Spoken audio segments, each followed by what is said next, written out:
안녕하세요. 재테크하는 철밥통 인사드립니다. 직장인에게 부동산은 투자 자산으로 인기가 좋습니다.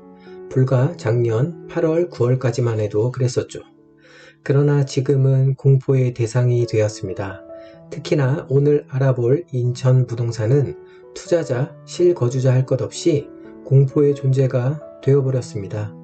인천 지역 중 송도가 하락의 골이 여타 다른 지역보다 깊거나 우리의 멘탈을 지치게 만들기 충분하기에 과연 인천 부동산의 현재는 어떤 상황이며 우리는 미래를 위해 어떤 준비를 해야 하고 위기를 기회로 타개하려면 어떠한 노력과 마음가짐이 필요할지에 대해 알아볼까 합니다.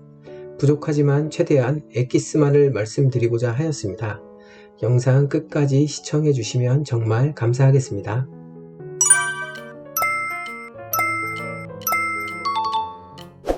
인천 부동산이 많이 위험해 보이는 첫 번째 이유는 인천 부동산만의 문제는 아닙니다. 전반적으로 전국 부동산 매크로 지표가 하향세를 보이며 초입 단계입니다. 그 중에서도 인천의 녹색 그래프의 상승, 하락률이 너무 큽니다. 13년부터 긴 횡보를 겪은 후 20년부터 급격하게 상승하고 있네요.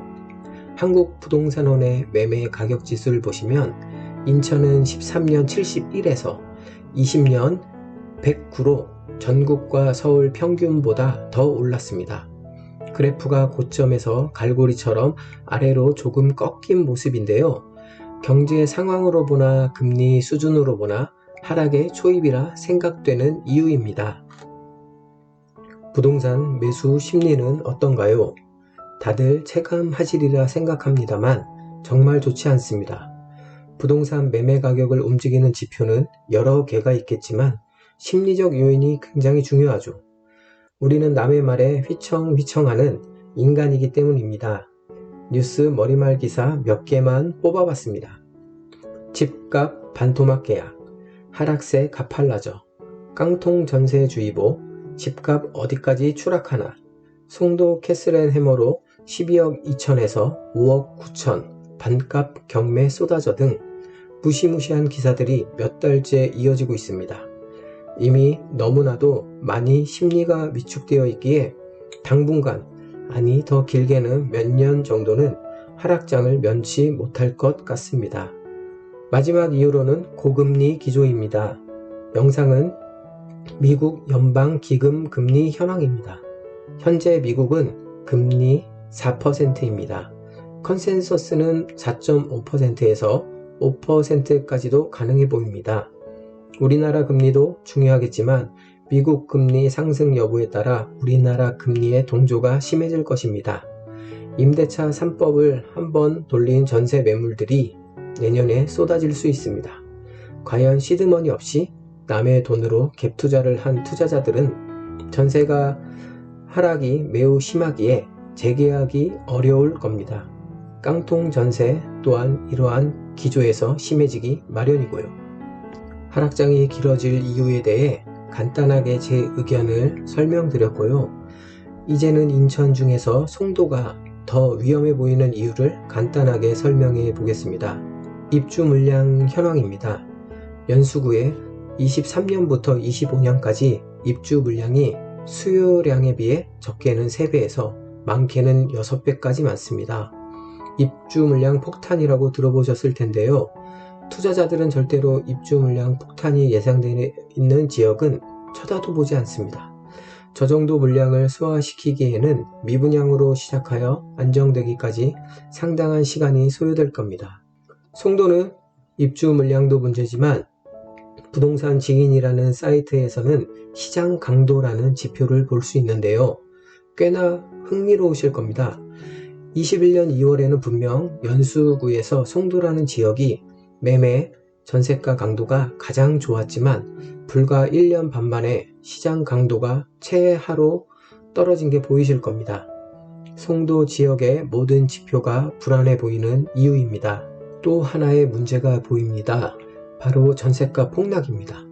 주황색 그래프가 전세 지수인데요. 하락의 깊이가 저렇게 심할 수가 있을까요? 우리나라에만 있는 전세 제도는 부동산 가격 및 향후 전망에 유용하게 쓰입니다. 전세는 실거주자들의 지표이거든요. 그래서 믿을 만한 지표입니다. 전세 시장 강도가 지금 송도는 역대급으로 너무 안 좋습니다.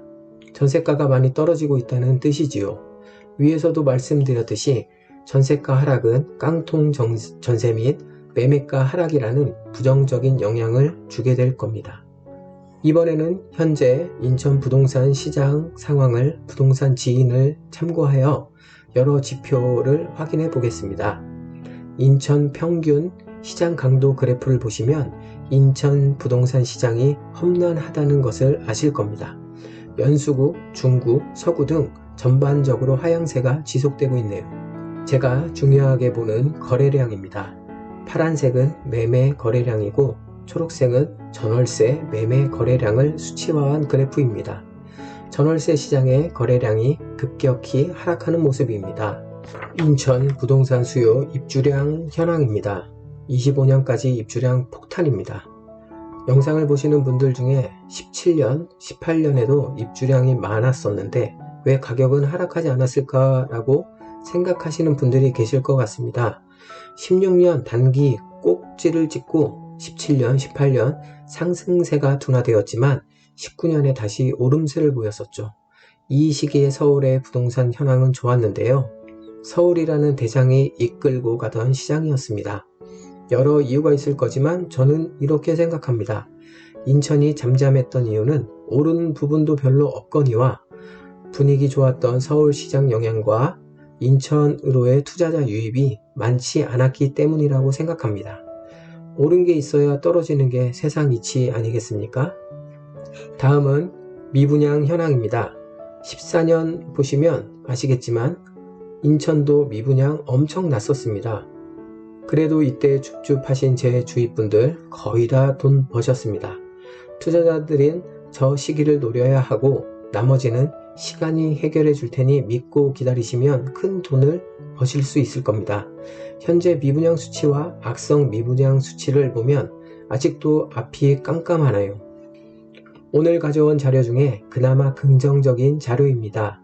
세대 전출입 수치인데요. 21년 이후 순전입 세대가 늘어나고 있는 것은 상당히 고무적이라 할 수 있습니다. 지금까지 인천 부동산의 이모저모를 알아봤습니다. 그럼 이 시점에 투자자분들은 어떤 준비를 해야 할까요?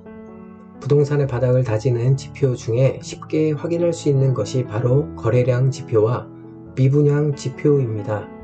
건설사들의 계획되어 있는 분양들은 부동산 경기가 좋을 때까지 기다렸다가 분양을 할 수 있는 게 아닙니다. 매몰 비용이라고 하죠. 많은 돈을 대출을 받아 공사하기 때문에 계획되어 있는 공사는 하게 되어 있습니다. 공사를 해도 돈이 들어가고 안 해도 이자를 내야 하니 건설사들은 울며 겨자 먹기로 공사를 하게 됩니다. 하지만 우리는 건설사와는 다른 입장이죠. 부동산 경기가 좋지 않다면 분양을 받지 않으면 그만이겠죠.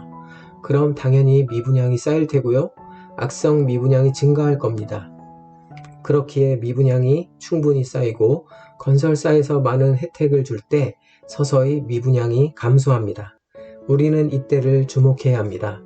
당연히 이 시기에 거래량도 서서히 늘어날 확률이 높은데 매수자 우위의 시장에서 투자자들이 도전해 볼 가치가 충분히 있는 구간입니다. 투자자가 진입하기까지 상당한 기간이 남았는데 그러면 우리는 손 놓고 기다리고만 있어야 할까요? 절대 그렇지 않습니다. 제가 항상 강조했듯이 폭락한 자산에 투자해야 향후 달콤한 수익을 얻을 확률이 높습니다. 지금은 부동산 제외 여러 분야의 투자 공부를 하실 때입니다. 주식, 채권, 오프라인 매장 운영 등 다양한 분야의 책을 통해 배우고 지식을 지혜로 바꿔야 할 때입니다. 여러분들이 재테크라는 여러 분야의 무기를 장착하신다면 폭락한 자산들 앞에서 자신감이 생기고 나쁜 소음들에 절대로 휘둘리지 않을 것입니다. 설바풍과 함께 다양한 재테크 공부하며 즐겁고 건강한 투자 문화를 형성했으면 좋겠습니다. 언제나 여러분의 성공 투자를 기원합니다. 감사합니다.